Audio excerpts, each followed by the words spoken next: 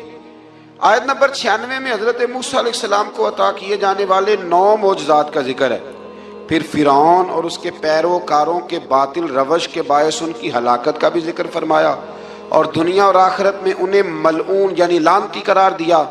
جن بستیوں کو اللہ تعالیٰ نے ہلاک کیا ان میں سے بعض کے آثار موجود ہیں اور بعض کے آثار تک معدوم ہو چکے۔ ان میں سے ہر بستی والے اپنے ظلم کے باعث ہی ہلاک ہوئے۔ اللہ تعالیٰ کسی پر ظلم نہیں فرماتا، لوگ خود اپنی جانوں پر ظلم کرتے ہیں۔ جو شخص عذاب آخرت سے ڈرتا ہے اس کے لیے اس میں نشانیاں موجود ہیں۔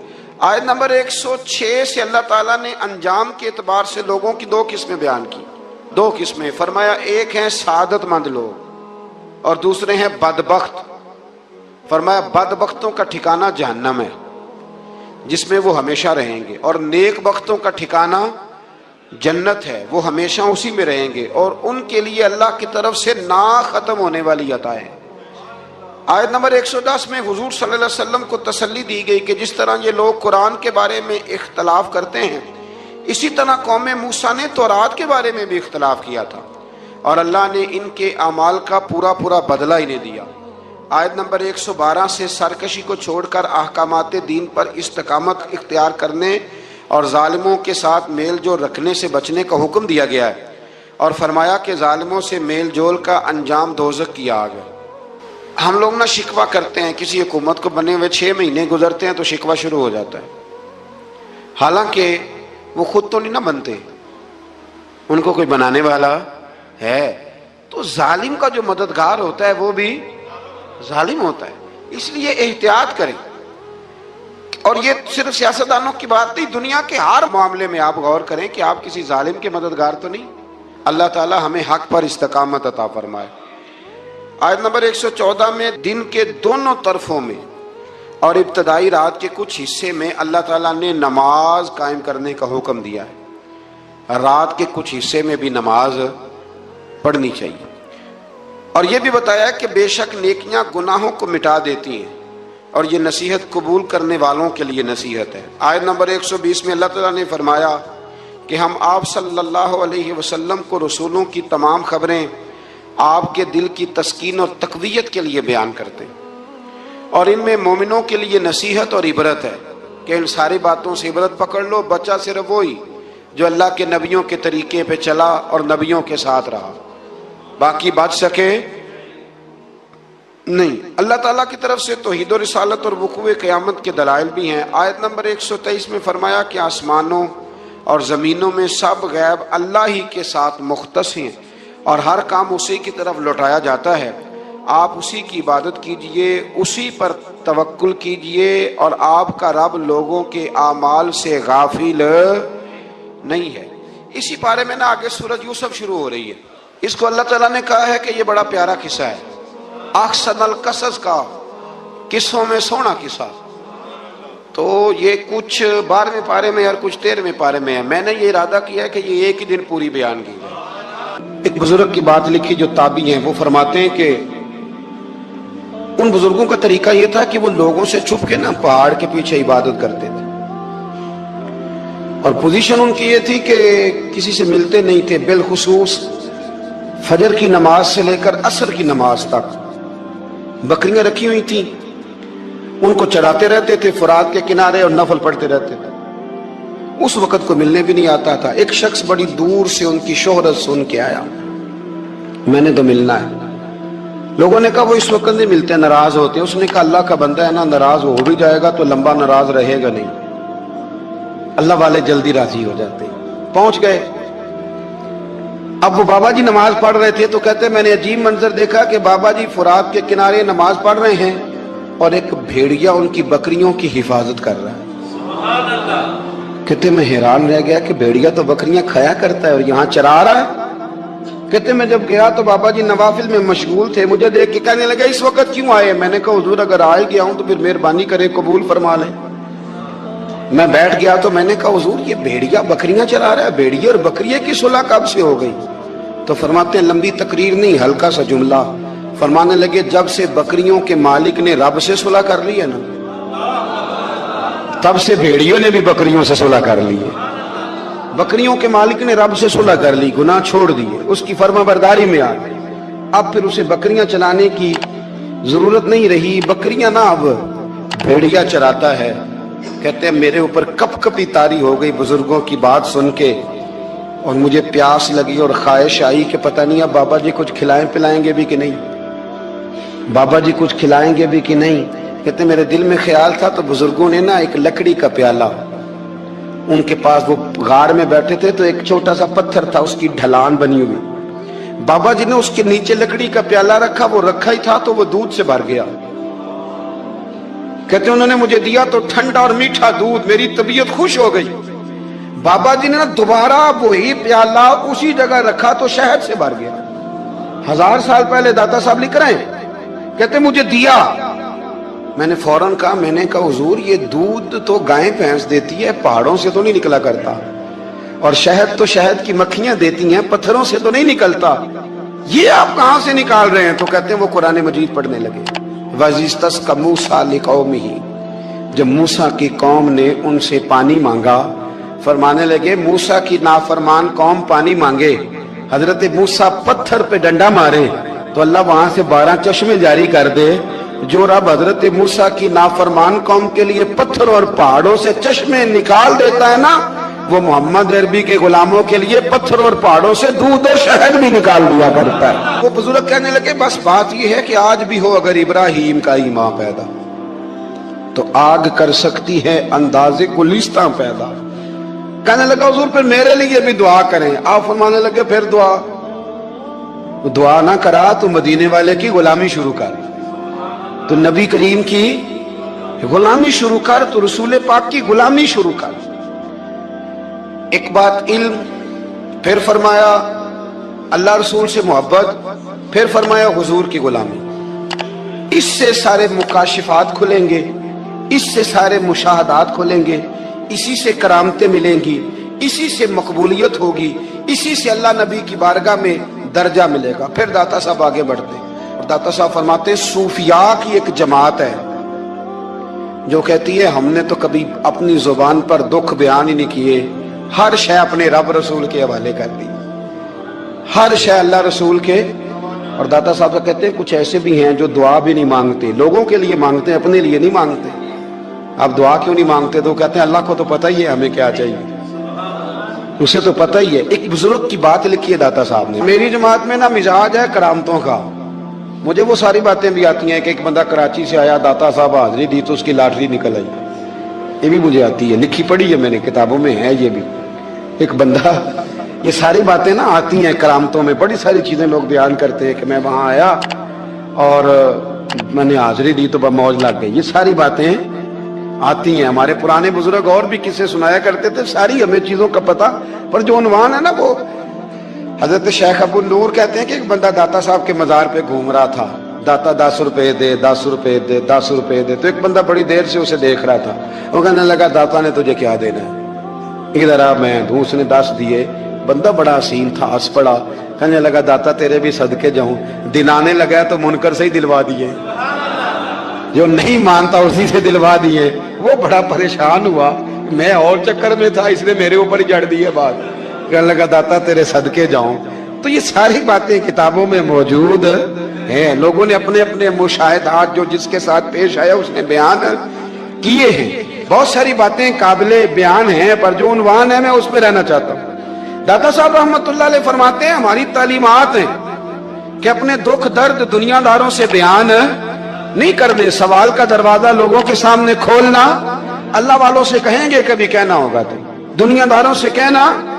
کہتے ہیں کہ شیخ احمد نام کے بزرگ تھے، ساری زندگی کسی کو کام نہیں بتایا، ساری زندگی بڑی مشکلات آئیں، پر کبھی اپنی ذات پر سوال کا دروازہ نہیں کھولا۔ ایک ایسی مشکل آئی کہ جو حل ہی نہیں ہوتی تھی، کسی نے ان پر کوئی الزام لگا دیا۔ ابو مسلم نام کا ایک بادشاہ تھا، اس کی حکومت تھی، اس نے پکڑ کے قید میں ڈال دیا۔ اب قید میں ہیں،